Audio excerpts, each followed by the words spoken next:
It's been 11 months since a door panel flew off an Alaska Airlines plane mid-flight. You remember this story.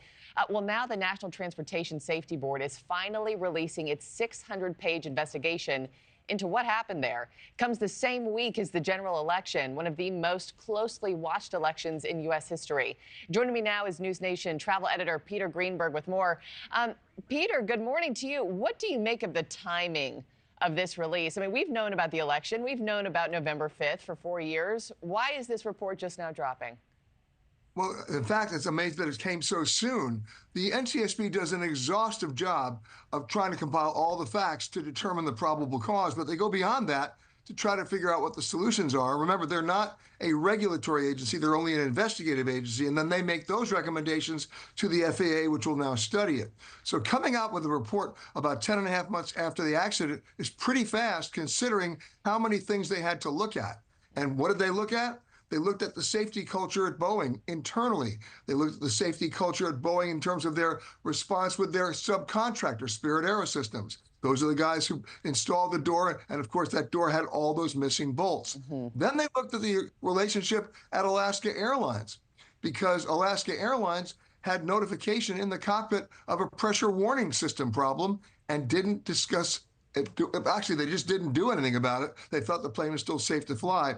And then last but not least, the FAA itself, because here's an interesting story where the NTSB is making recommendations to the FAA also about the FAA, about oversight, independent inspections, and making sure that the person who made the project didn't inspect it. And those are the things they're all looking at. Yeah, and this report was 600 pages.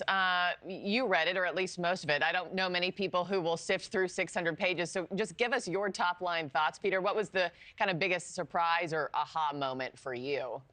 Well, first of all, of course, they had good data to go on, and they wanted to find out, first of all, who was the worker on that door, or the workers on that door where the mistakes happened?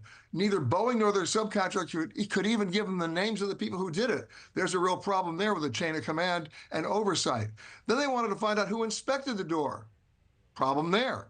Then they wanted to find out what was going on at the FAA in terms of letting that plane fly. And finally, what was going on at Alaska Airlines when they had that pressure warning system alert in the cockpit a day or two before the flight and elected to continue to fly the plane.